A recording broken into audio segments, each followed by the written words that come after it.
Bonjour les web spectateurs, je suis M. Diobo, responsable du site tavolonté.ci. Nous sommes aujourd'hui avec un invité spécial, je dirais comme ça, vous allez le constater vous-même.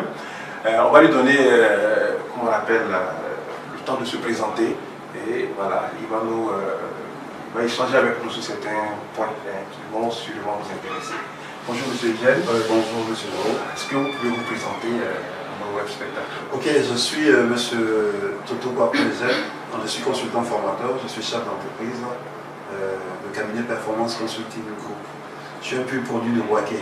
Donc je suis venu à Boaké pour me ressourcer un peu, voir la famille, voir les amis et aussi les jeunes étudiants qui sont au niveau de l'université de Boaké où j'ai fini ma maîtrise de gestion.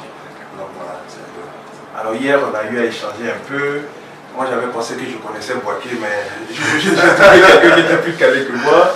Oui. Racontez-nous un peu l'histoire que vous avez avec Boaké. Ok, Boaké, je suis né à Boaké. Je suis né à la maternité de Coco. Et j'ai fait mon école maternelle à non loin des rails, au niveau du marché. Là. Voilà, c'est là que j'ai fait l'école maternelle. J'ai fait Ville Nord, du CP1 jusqu'au CM2. Après, quand j'ai eu l'entrée en 6e, j'étais à Saint-Jacques. Voilà, à Saint-Jacques, je me rappelle encore au temps où on partait à Saint-Jacques avec le bac à 50 francs. Et on prenait souvent à la descente, on marchait, on passait par la zone pour sortir à Guibo-Sougalo pour arriver à la maison parce que j'habitais à Windsor. Donc après, je suis encore allé au lycée de Sakassou. Après Sakassou, je suis arrivé à Boaké encore, j'ai commencé l'université. Et j'ai fini à l'université. Aujourd'hui, j'enseigne encore à l'université. Donc c'est toute une histoire, Boaké et moi. Boaké m'a vu naître, Boaké m'a vu grandir dans mon cursus scolaire. Et si je suis aujourd'hui, c'est un peu grâce à Boaké. Parce que tout a été fait au niveau de Boaké. Voilà. C'est quand je finis maintenant, je suis à la vie. Un pur produit de Boaké. Oui, un pur produit de Boaké. Voilà. On sait que vous êtes chef d'entreprise aussi. Est-ce que très rapidement, pouvez-vous nous présenter aussi l'entreprise que vous gérez? Bon, le cabinet Performance Consulting Group, c'est un cabinet de formation qui est certifié il n'y a pas longtemps de cela, depuis novembre. Nous sommes certifiés ISO 9001 version 2015. Nous sommes l'une des premières entreprises, l'un des premiers cabinets qui a été certifié ISO 9001 version 2015. Nous sommes aussi certifiés Microsoft. Voilà, et nous sommes habilités par le FDFB. C'est un tout petit cabinet, mais qui par la force de Dieu, je pense que ça va devenir grand. Si Dieu nous donne les moyens pour pouvoir y arriver. Je sais que le Dieu que moi je prie va donner les moyens pour pouvoir y arriver. Voilà. Hier, on s'est vu pour la première fois, hier. Ça c'est vrai. Et vraiment, vous nous avez édifié, vous nous avez raconté certains pans de votre vie. Et je souhaiterais que vous partagiez ça avec nos amis, si cela est possible. Ce qu'il faut dire d'abord dans un premier temps, ma vie n'a pas été facile. Ma vie n'a pas été facile. Comme je le dis souvent, tout a commencé à l'âge de 40 ans. Depuis tout jeune jusqu'à 40 ans. Avant ça, on a l'université, j'avais un parcours brillant jusqu'à l'université. Je suis l'une des personnes qui avait pour objectif de garder ma bourse. Donc depuis la 6e jusqu'à l'université, j'ai été boursier. J'ai bénéficié de l'argent de l'État jusqu'à. Quand j'ai fini à l'université de Boaké, pour rentrer chez Abidjan, c'était pas facile. C'était pas facile. J'ai loué une maison, j'ai commencé à enseigner dans une école où on me payait moitié salaire et le reste c'était encore les subventions et c'était encore du les subventions. C'était pas évident. J'ai loué la maison, à un moment je n'arrivais pas à payer la maison. On m'a foutu au dehors, je suis allé chez des amis, j'ai logé chez des amis. Au passage, je fais un coucou à un de mes amis, Herman, qui m'a hébergé pendant une petite période. Mais quand vous êtes chez vous et puis vous quittez chez vous êtes chez un ami, c'est pas facile. Hein? Mais Dieu seul sait par quel chemin il nous fait passer pour atteindre la gloire. Et ces chemins ne sont souvent pas faciles. Donc il y a eu ces problèmes, par moments c'était difficile à manger. Et un jour, ça je veux dire, c'était vraiment difficile à manger. Je n'avais rien du tout à la maison. Le riz était fini, je vivais dans un studio où je devais 4 mois de loyer. Et donc je n'avais rien à manger, je n'avais pratiquement rien. Et je me suis levé le matin, je suis allé à l'église un dimanche. Et arrivé à l'église, quand on a fini la messe, on a dit que l'église nous invitait à manger quelque part. Et ce jour-là, je peux témoigner que le Seigneur m'a nourri. Et ces moments, c'était vraiment assez difficile pour moi. Et tous mes amis commençaient à travailler. Moi, je n'avais pas travaillé. J'étais là, je me débattais ça et là. Mais quand je me retourne, dans ma chambre, je pleure, mais quand je sors, on ne pouvait pas imaginer qu'il y a des soucis, que j'ai des soucis. Le combat était intérieur. Le combat était intérieur. Je vivais ce combat-là avec ma maman. Et j'avais toujours la tête levée. Quand je lève toujours la tête, quand je baisse, il y a toujours des larmes. Je sais que le Seigneur écoutait mes trucs. Et donc, quand on nous a invités à manger, je suis allé manger. Je vous assure que j'ai tellement bien mangé. Ça vous dit qu'avec le Père, on a droit au meilleur morceau. Et j'ai bien mangé. Après cette épreuve, il y a eu plusieurs épreuves. Et je vous assure que je cherchais la face du Seigneur. Je me promenais d'église en église. Je ne faisais pas la distinction entre catholique et ancien. Je ne faisais pas tous ces trucs-là. Il y a eu un moment où j'ai perdu mon père. Après, ça a suivi le décès de ma mère et tout ça. Jusqu'au commencer à aller au travail et tout. Il y avait tellement de péripéties. Et à un moment, c'était trop dur. Je suis allé voir quelqu'un, m'a dit de faire un jeûne sec. Esther, de 3 jours, je l'ai fait. Au moment de la rupture, celui qui devait être là n'était pas là. J'ai fait la rupture quand même. J'ai fait tout ça. Et à un moment, je me suis levé, je me dis, bon, écoutez, je suis allé. Et à un moment, je faisais tellement, je suis catholique. Je faisais tellement à l'aise que quand je dors, ça sort seul. Ça sort seul. Et je me suis tellement lamenté qu'un jour, j'étais tellement dur. Je suis allé ensemble, j'ai commencé à pleurer. Et j'avais une radio que j'ai allumée. Quand j'ai allumé net, la seule parole que j'ai entendue, c'est « Attends ton temps ». Et l'exhortation qu'il y a eu après ce message, c'est comme si Dieu s'adressait directement à moi. Et qu'est-ce que j'ai fait? Je suis rentré dans la bouche, j'ai lavé mon visage, je suis sorti de la maison. Mais à partir de ce moment, c'est pas parce que c'était fini. Il y avait encore des épreuves. Je subissais des épreuves. Et j'ai été directeur d'école. Mais là où j'étais, les gens n'aimaient pas tellement ma tête. Quand je suis parti envoyer, je suis revenu, j'ai perdu mon poste. J'ai compris que c'est pas là que Dieu voulait que je reste. Donc si vous voyez, je suis commencé par l'enseignement, je suis rentré l'enseignement. Petit à petit, Dieu préparait un peu la place pour moi. Bon, sans que je le sache, je pleurais par moments. Je disais de n'importe quoi, par moments, j'étais dessus. Je dis, mais j'ai un Dieu que je prie, je fais toutes les églises possibles. Mais il y a rien, ça ne marche pas. Seigneur, qu'est-ce qui se passe? Qu'est-ce que j'ai fait? Qu'est-ce que j'ai dû faire? Parce que depuis mon enfance jusque-là, j'ai traversé beaucoup de choses. J'ai attendu. Quand j'ai eu mes 40 ans, mon anniversaire, pour fêter mon anniversaire, je suis allé à l'église, je suis allé faire une prière. J'ai dit, Seigneur, le peuple de Dieu a fait 40 ans dans le désert. Aujourd'hui, moi j'ai 40 ans. Si le peuple de Dieu a fait 40 ans dans le désert, c'est que moi, mon désert finit aujourd'hui, Seigneur. Et que la Bible dit que quand vous finissez votre désert, vous rentrez dans votre destinée. Et votre destinée, c'est Canaan. J'ai dit, Seigneur, je veux rentrer dans mon Canaan, là où le lait et le miel coulent. Et c'est là-bas que je veux partir, Seigneur. Et à partir de 40 ans, les choses ont commencé à se dégrader. Je suis allé faire mon premier passeport, on m'a demandé qu'est-ce que vous faites. J'ai dit, consultant formateur. Je n'ai jamais été consultant formateur. Mais Dieu a mis à ma parole d'être consultant formateur. Et je l'ai été. J'ai été consultant, c'est-à-dire que j'avais perdu mon boulot, j'ai vu dans Fratmat, on avait besoin d'un consultant formateur. C'est-à-dire que les événements se suivent comme si c'était une programmation. Donc j'ai vu dans Fratmat, consultant formateur. Donc j'avais déjà perdu mon boulot, donc j'ai mis et on m'a appelé. Quand on m'a appelé, je suis allé faire la formation, c'était avec, je me rappelle bien, il y avait une personne du Burundi et puis 2 personnes de Move Niger.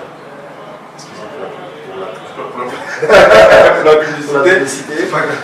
Donc, Move Niger, et on a fait la formation, on a fini. Je vous assure que le premier jour quand je partais, j'avais peur. Qu'est-ce que je vais dire à ces personnes-là? Ces personnes qui travaillent déjà. Moi, je suis enseignant. Qu'est-ce que je vais donner? C'était la première expérience. C'était la première expérience en tant que consultant. Sinon, je donnais des cours.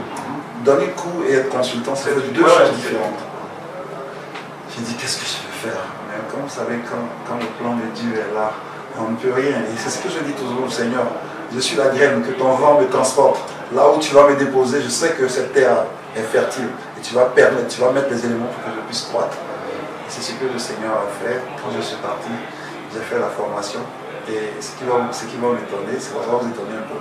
Quand on a fini la formation, on fait une évaluation. Et ils ont fait l'évaluation. Et le directeur général du cabinet de formation, il est venu à la clôture, il a dit, et je cite, de toutes les formations, j'avais peur d'une formation, la formation de M. Toto. Et après le résultat, il s'avère que M. Toto a eu le plus haut taux de satisfaction qui était de 97%. Quand il a dit ça, j'ai levé mes yeux, j'ai dit merci mon Dieu. Quand je fais la catéchèse, il y a une prêtre qui nous a appris une prière et c'est ce que j'ai l'habitude de faire. Je ne vais pas faire Seigneur comme ça. Quand je me réveille le matin, je dis merci Seigneur. Et en marchant partout, je pars, je dis merci Seigneur. C'est une adoration pour moi. En disant merci Seigneur, c'est une adoration. Et donc c'est ce que je fais constamment. Même assis avec les gens, à l'intérieur, je dis merci Seigneur. Pour me dire que je suis toujours en communion avec lui. Voilà, c'est ce que je fais. Et j'ai eu la meilleure note du cabinet. Depuis ça existe 97%. C'est beaucoup, et il m'a félicité.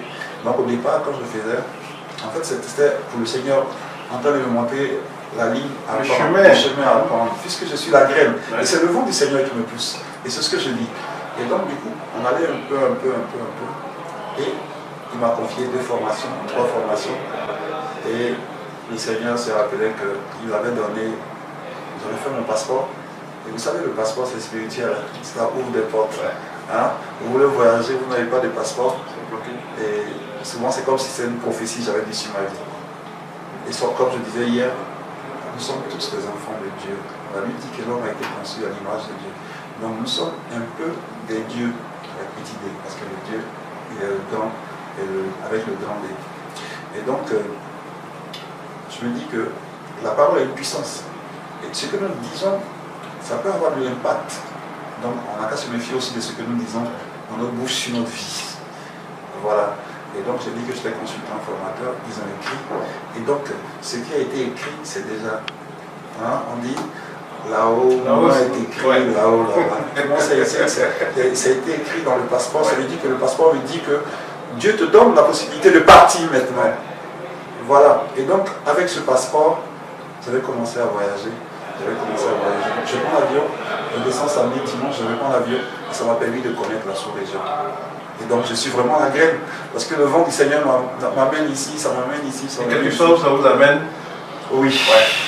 Oui, ça m'a fait tomber toujours dans une terre fertile, oui, mais les conditions pour que je puisse croître.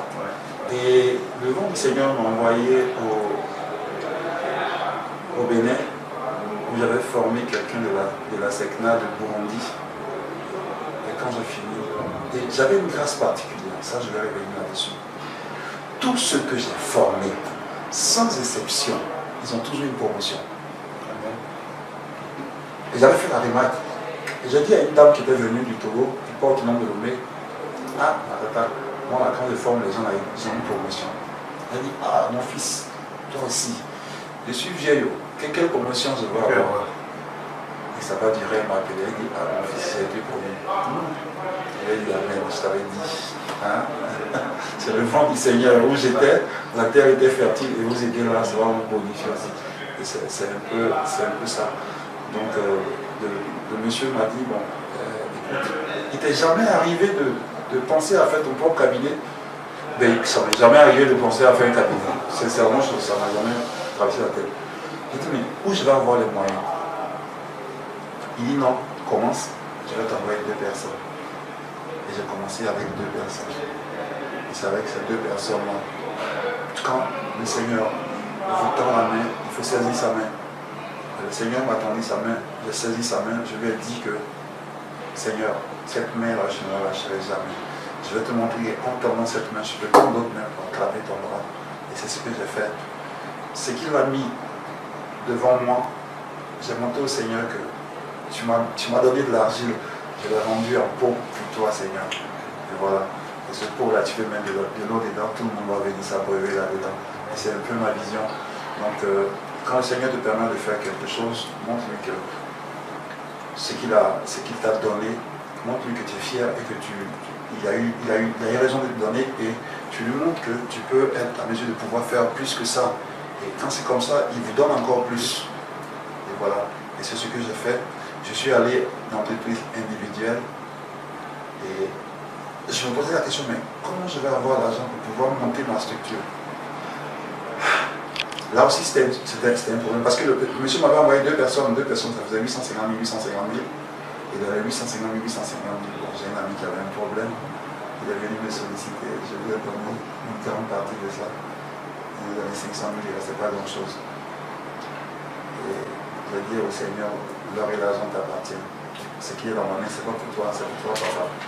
Mais je sais que tu dis que tu es le Dieu des orphelins. Je suis orphelin de père et de mère. Toi, tu es le papa. Je veux faire mon cabinet. Je veux te voir. Mon héritage que tu m'as promis, donne-moi un peu, je vais prendre un peu pour que je puisse y arriver. Hein? C'est pas pour prendre ton argent, c'est pour prendre ma part pour pouvoir faire. Et puis ça va te révéler. Et donc, quand j'étais là, il y avait un appel d'offres au niveau de la Palousie.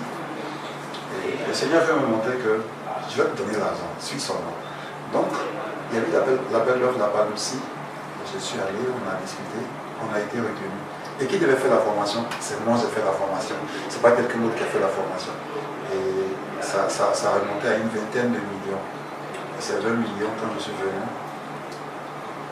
J'ai parlé au Seigneur, il m'a écouté. Je lui ai dit quelque chose. Il m'a donné les moyens. Les moyens qu'il m'a donnés, c'est par rapport à quelque chose de bien précis. Et quand vous voulez réussir dans la vie, il faut avoir la tête sur les épaules. Je peux prendre les 20 millions et la voiture, faire tout ce que tu veux, mais est-ce que tu penses au long terme? Parce que le parcours du Seigneur, avec le Seigneur, c'est sur le long terme, c'est pas sur le court terme. Celui qui veut marcher sur le court terme avec le Seigneur, il n'a pas encore compris la vie. Voilà. On dit la faille au regard, et comme on dit toujours, on dit pour les siècles et les siècles, et puis on dit toujours Amen. On dit pour les siècles et les siècles, on te donne, et puis tu vas pouvoir faire un petit truc rapidement, et puis tu vas te perdre. On va lui demander encore, quand tu prêtes de l'argent à ton père, et que tu ne fais rien de ça, quand tu vas encore le voir, il est un peu réticent. Donc je dis, bon, tu m'as donné, Seigneur, voici l'argent que tu m'as donné. Et je me rappelle de la chanson, et tu ne sais pas marcher, prends ma main et conduis-moi. Je lui ai dit, voici l'argent. L'argent que tu m'as donné, parce que c'est pas pour moi. Même pas pour moi. Bon, je suis venu sur cette terre, j'ai trouvé l'argent ici. Je suis venu sur cette terre, j'ai trouvé l'argent ici. Je répartis sans cet argent. C'est pour toi, Seigneur. La Bible dit que l'or et l'argent t'appartiennent. Voici cet argent. Prends ma main et conduis-moi. J'ai commencé à constituer la société. La société que je vais déclencher. Et aujourd'hui, on en est là. Si je suis là aujourd'hui, c'est grâce au Seigneur. J'ai pris des gens avec qui je travaille. Et si tu veux marcher avec le Seigneur, quand tu travailles avec les gens, il faut les prendre bien. Je travaille avec des dames, avec un monsieur. Et je demande au Seigneur qu'il me permette de pouvoir prendre soin de ces personnes. Parce que c'est ces personnes-là qui me permettent d'avoir ce que j'aime. Donc qu'est-ce que je fais? Je les mets dans les conditions. On essaie de former une famille. Et quand vous les mettez dans les conditions, ces personnes-là vont prier pour que tout marche, pour que demain nous puissions tous en bénéficier. Donc la meilleure manière de réussir quand vous travaillez en entreprise, c'est de prendre soin de ceux avec qui vous travaillez, pour que vous puissiez aller dans la même direction. Sinon, si vous ne prenez pas soin d'eux, ils vont prier pour que ça ne marche pas, mais vous allez perdre. Et c'est ce que je fais. Quand c'est vraiment dur sur moi, je me rappelle, j'appelle toujours le Seigneur, parce que je dis, tiens mon papa, je suis orphelin de père et de mère, tu es le seul papa que j'ai, tu es mon papa, tu es ma maman, je sais que je suis pécheur, mais je reviens toujours vers toi. Pour te demander des conseils et pour m'aider à avancer. Je te même dit, rappelle-toi, prends ma main et conduis-moi. Hein? Un enfant, quand il marche, il trébuche. Je me lève toujours pour saisir ta main, parce que si je n'arrive pas à saisir ta main, je ne pourrai pas avancer.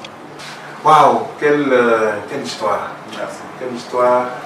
Je pense que cela nous montre que le Seigneur vraiment existe dans ce que nous faisons. Alors, cet élément-là, beaucoup de personnes suivront cela, surtout les jeunes aujourd'hui qui ont énormément de difficultés. Le monde aujourd'hui est tellement embrouillé, il y a tellement de problèmes, ils sont souvent livrés à eux-mêmes. Un message à l'enfant de ces jeunes-là. Bon, je suis coach, je suis motivateur. J'ai un élément sur lequel je revenir. Je faisais partie des cadres catholiques de Côte d'Ivoire. J'avais un élément j'ai été là quand on a commencé à fonder l'association des cadres catholiques de Côte d'Ivoire. Et on a fait de l'enseigner. Ça a commencé longtemps parce que quand on va à l'église, quand quelqu'un doit parler, c'est moi on me met dedans. Pour parler aux hommes. Vous voyez, non? Quand on vous donne cette possibilité-là, c'est tout un honneur de parler devant les Seigneurs. C'était tellement beau. Au départ, je tremblais, mais ça peut aller. Maintenant, aux jeunes, ce que je leur dis, le plus souvent, nous, jeunes, nous refusons de porter la couronne d'épines. On veut seulement porter la couronne d'or. Le Seigneur a porté la couronne d'épines. Et ces épines m'ont blessé. Et le sang est sorti. C'est ce sang-là qui a permis de nous sauver. Et ce que les jeunes doivent savoir aujourd'hui, quand c'est dur, c'est que devant est doux. Accepter de traverser le désert, c'est important. Parce que, comme on le dit, l'or passe par le feu avant de devenir or. Et tout le monde doit passer par là. Et ce que chacun de nous doit retenir, c'est que dans toute situation difficile, il y a un enseignement. Et cet enseignement-là, ça doit nous permettre de grandir. Voilà. Parce que moi, je traversais beaucoup, je parle de ma propre expérience parce que c'est ce que je connais. Quand je devais passer ma maîtrise, à une semaine de mon examen, j'ai perdu mon père. J'avais le choix entre pleurer et puis arrêter l'examen. Mais je me suis dit, tu es parti, je vais te montrer que tu as laissé un enfant ici qui peut assumer la relève. Je vais avoir cet examen pour te faire plaisir. Et j'ai assumé, j'ai pu avoir. Et puis je me dis, si je réponds, mon père ne sera pas là demain, ça va être encore plus difficile pour moi. Donc le plus important, c'est de montrer à mon père que oui, il est parti, mais le travail continue. Donc c'est un peu ça. Les jeunes, aujourd'hui, il y a beaucoup de jeunes qui veulent travailler dans bureau, Mais vous savez, même ceux qui travaillent dans le bureau cherchent l'argent au dehors. Donc l'argent au dehors, ce n'est pas forcément dans le bureau. En dehors, je suis un peu produit de l'auto-emploi. Je suis un peu produit de l'auto-emploi. Aujourd'hui, j'ai mon temps, je peux faire ce que je veux, je peux voyager comme je veux. Je dispose de mon temps après avoir fait asseoir quelque chose de bien conséquent. Voilà. Il y a un temps pour s'aimer, il y a un temps pour récolter. Mais avant de s'aimer, il faut faire d'abord nettoyer d'abord.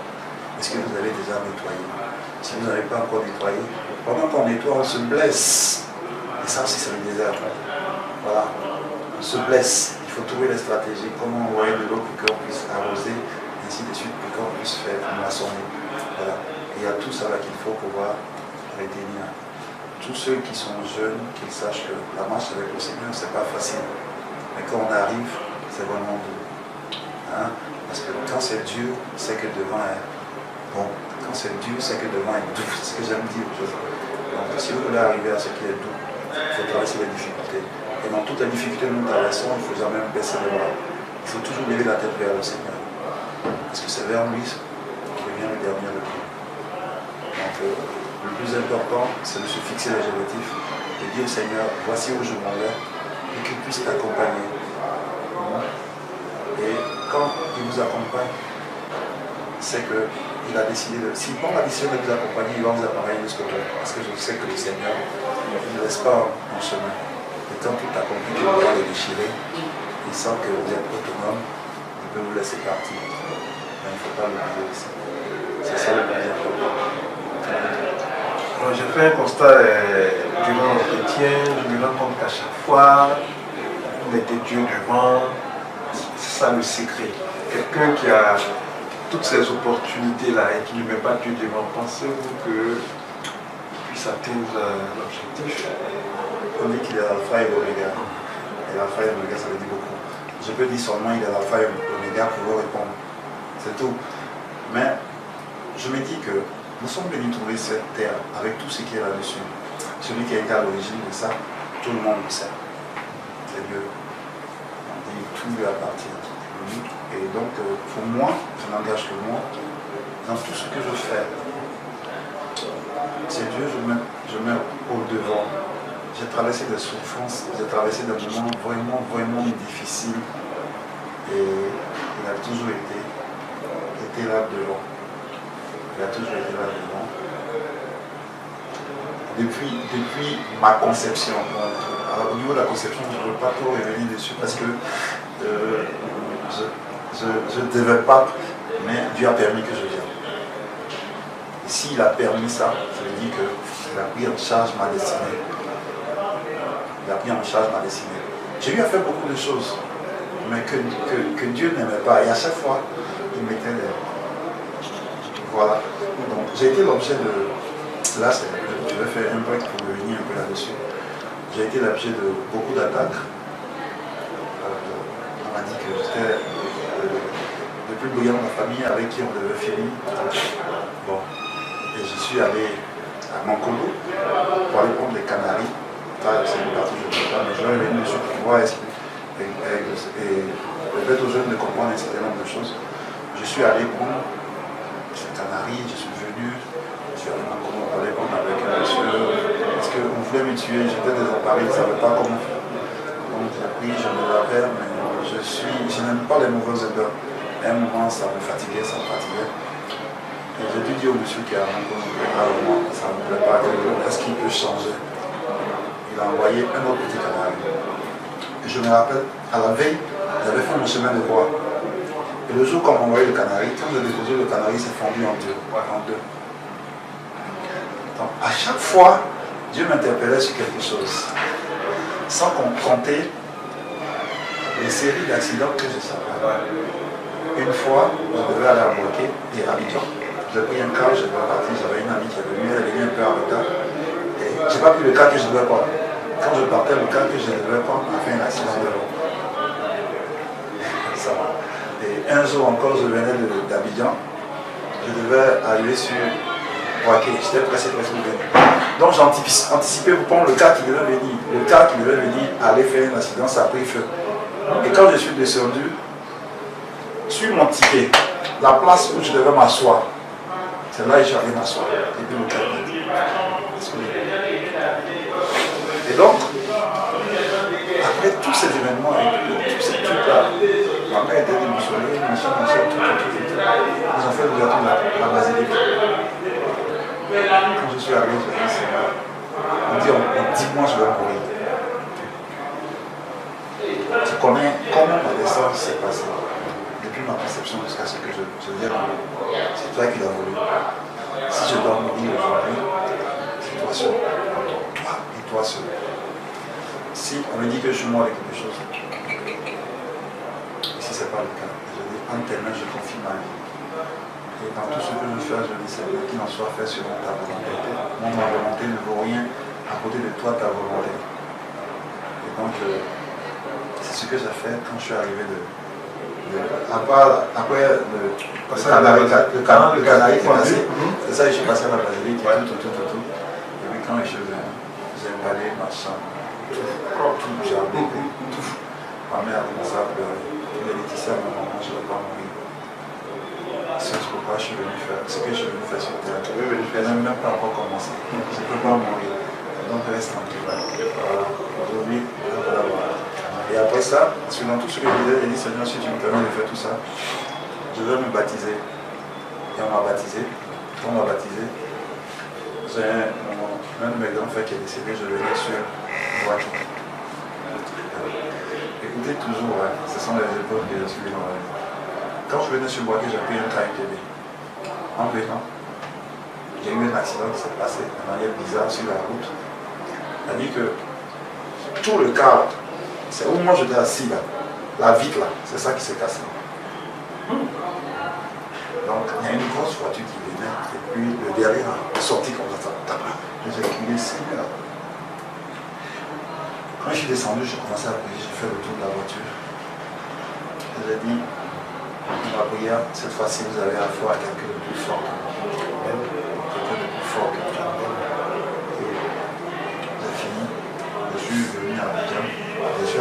fur et à mesure, il y avait des questions. On dit qu'il n'y avait pas grand-chose. Après, je suis allé à la maison. Et on est parti à l'enterrement de mon grand frère. Dans combien de personnes là? Tout le monde. C'est moi seul. Abel est venu piquer dans mon dos. Et quand c'est comme ça, moi, je souris. Je souris, je dis, mais ça c'est rien. Il y a quelqu'un qui est encore plus fort que moi. Que ça c'est rien. Je n'ai plus peur de ça. Que c'est fini. Puisque je me suis confié à Dieu. Je suis mis sous la protection du plus fort. Donc, je n'avais plus peur. Après, quand ça venait, je banalisais. Je suis en terminale, je confie à chaque fois. Chaque matin, quand je me réveille, je rends gloire à Dieu parce qu'on a été des milliers à dormir. Si Dieu a permis que je me réveille, ça veut dire que je suis dans son plan. Et si je suis dans son plan, je dois honorer ce plan. Ça vous dit que la vie est faite de difficultés. La vie est faite de difficultés et de beaucoup de choses. Il y avait le côté femme que je vais expliquer un peu. Parce que je suis un homme. Ouais. Je suis passé par beaucoup de choses. On n'échappe pas. Hein. Vous savez, dans ma vie, j'ai vécu des trucs. Si vous prenez le temps d'étudier votre vie, vous allez voir que notre vie est un cycle. De la même manière, il y a des saisons de pluie, il y a des saisons sèches, et ainsi de suite, ainsi de suite. Prenez un calendrier ou un agenda, notez ce qui vous arrive chaque jour. L'année suivante, faites une comparaison. Vous allez voir un peu les trucs qui nous arrivent. Il y a des opportunités qu'on rate en se mettant dans certaines choses. Donc, dans ma vie, j'avais remarqué qu'à un certain moment de ma vie, je n'avais pas besoin de faire des efforts pour avoir une femme. Et donc, tout jeune, étant tout machin, quand ça venait, waouh, c'est le plus beau garçon, machin. C'est mignon, voilà. Et j'avais constaté que de toutes les filles avec qui j'avais des relations sont parties en Europe, ils se sont mariées. Toutes les filles que j'ai eues sont mariées, sans déception. Et mes amis m'appelaient passeport. Ils m'appelaient passeport parce que. Mais ce que j'avais compris, c'est que la période où il y avait beaucoup de femmes comme ça, là, c'est qu'il y avait une grâce particulière que Dieu me préparait. Et je n'étais pas aussi canalisé pour pouvoir profiter de ces grâces, mais c'est des gens qui venaient récupérer ces grâces. Mais quand j'ai compris, quand ces périodes arrivent, c'est en ce moment-là, je fais des dons, je fais des trucs autour pour accompagner ce que Dieu va pouvoir me donner.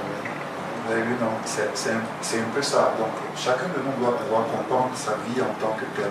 C'est-à-dire que les saisons de sa vie et comment faire pour bénéficier des grâces de Dieu. Vous voyez, les femmes, elles sentent la bénédiction, elles peuvent sortir plus facilement. Et donc, c'est ce petit truc-là que j'ai remarqué, c'est que quand ces moments particuliers arrivent, je détecte ça et puis je dis, oh merci mon Dieu, merci pour la faveur que tu me donnes. Et en ce moment, il faut être disponible à pouvoir. Si vous cherchez dans votre vie, vous allez avoir, ça peut ne pas être comme pour moi, mais ça peut être des moments que vous pouvez saisir, vous pouvez remarquer. Mais on ne prend pas le temps de pouvoir analyser notre vie, de pouvoir avoir cette lecture de notre vie là, que chacun de nous peut faire pour voir comment est-ce que. Et puis souvent, ce que nous disons aussi dans la bouche, j'ai un palu. Tu dis que j'ai un palu et puis tu veux que le palu parte. C'est pas pour toi. Hein? J'ai un palu, j'ai une toux et voilà, j'ai un mal de ventre. Mais tu t'appropries le mal de ventre. Ça ne pourra jamais partir. Donc il faut faire attention à tout ça. Et puis on lit notre vie. Je pense que Dieu nous parle à travers beaucoup de choses. Au travers celui qui est à côté de toi, au travers un geste, au travers une image, un certain nombre de trucs. Il nous guide constamment, ne nous a jamais laissé tomber. Vous savez, au départ, je pensais que Dieu m'aurait laissé tomber parce que je faisais toutes les églises. J'ai fait toutes les églises, j'ai fait tout. Mais il attend, il a prévu quelque chose pour toi. C'est comme ton père prévoit un héritage. Et il y a un moment pour qu'il puisse te donner l'héritage. Et c'est comme ça. Si tu donnes ça avant, tu risques de dilapider. Donc, quand il tarde, c'est pas parce que c'est mauvais pour nous, c'est pour notre bien qu'il tarde. Il faut savoir attendre ce temps. Et il m'a dit, attends ton temps. Je suis attendu mon temps. Et après, j'ai commencé à demander nécessairement de comprendre un certain nombre de trucs dans la vie. C'est pas possible que je n'arrive pas de pécher. Je suis un homme de faire, mais je demande pardon à Dieu à chaque fois avec le peur, le larmes aux yeux, qu'il puisse me pardonner tous ces trucs-là, tout ce que je fais. Mais dans tout ce que je fais, je les ai oubliés. Je sais d'où je viens, je sais ce qu'il a fait de moi. Et c'est son vent qui me guide. Là où il me dépose, il sait pourquoi il m'a déposé là. Et je rends gloire à Dieu aujourd'hui. Parce que ce que je suis aujourd'hui, c'est grâce à lui. Parce que c'est lui qui a permis que je vienne au monde. C'est lui qui a permis la fécondation. C'est lui qui a permis. C'est-à-dire que si je veux remonter dans l'historique, c'est lui qui a permis que le grand-parent se croise, que ma maman est ici de suite pour que je puisse venir au monde. Donc, si ma racine, c'est lui. Pourquoi est-ce que tout ce que je vais faire, je vais le mettre à côté, je le mets en devant? Parce que c'est lui qui a le début, c'est lui qui a la fin. Et pourquoi lui qui a la fin? Voilà. Votre mot de fin, ben, le mot de fin, comme ce que j'ai dit, c'est merci Seigneur. C'est le seul mot de fin qui est là. C'est ma prière qui est là. Merci Seigneur et qu'il en soit fait sur mon cœur.